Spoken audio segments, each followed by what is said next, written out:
नमस्कार दोस्तों, आप सभी का स्वागत है। आज की शुरुआत हम महाभारत के टाइटल सॉन्ग से करते हैं।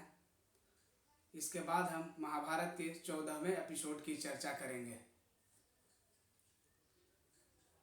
अथ श्री महाभारत कथा। महाभारत कथा कथा है पुरुषार्थ की, ये स्वार्थ की, परमार्थ की। सारथी जिसके बने श्री कृष्ण महारथ पार्थ की। शब्द दिग्घोषित हुआ जब, शब्द दिग्घोषित हुआ।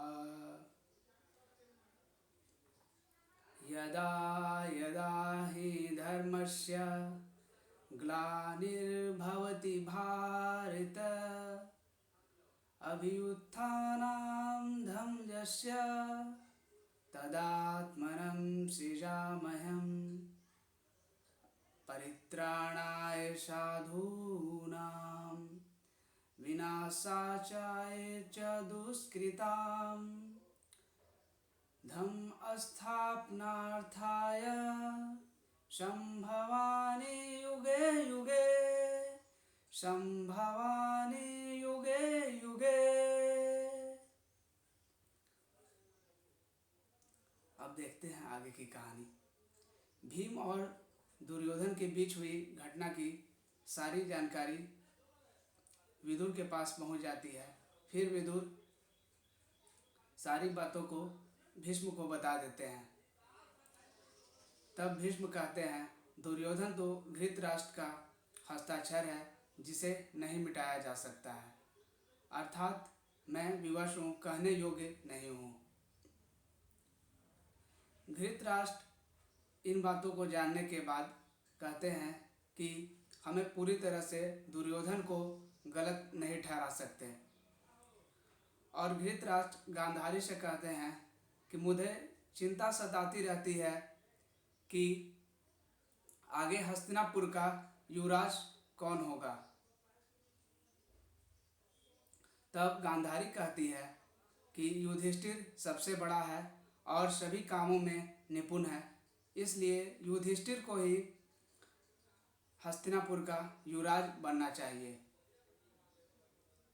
आगे भगवान श्री कृष्ण हस्तिनापुर आने से पहले उज्जैन में संदीपनी ऋषि से शिक्षा लेते हैं, जो ज्ञान के अपार सागर हैं।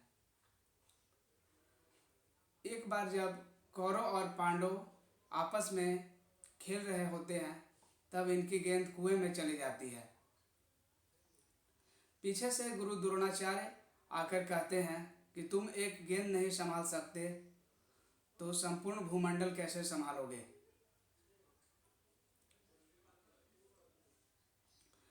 इस घटना की जानकारी भीष्म, गंगापुत्र भीष्म को मिलती है कि इनके गुरु द्रोणाचार्य आए हुए हैं। और ये द्रोणाचार्य से मिलते हैं और कहते हैं कि अब आप ही कुरुवंश के बालकों को शिक्षा दें, क्योंकि गुरु कृपाचार्य कुल गुरुगण बनने के बाद समय नहीं दे पा रहे हैं। इसी समय शकुनी के कहने पर दुर्योधन गुरु द्रोण को शिक्षा से पहले दक्षिणा के रूप में स्वर्ण मुद्राएं देता है, किंतु गुरु द्रोण लेने से मना कर देते हैं। इस पर भीष्म कहते हैं कि गुरु की शिक्षा को स्वर्ण मुद्राओं से नहीं तौली जा सकती है, और गुरु और शिष्य के बीच में भगवान और भक्त का संबंध होना चाहिए। यहीं से गुरु द्रोण की महाभारत में एंट्री होती है। मिलते हैं अब अगले एपिसोड में, जहां हम आगे की कहानी जानेंगे। तब तक के लिए जय श्री कृष्ण।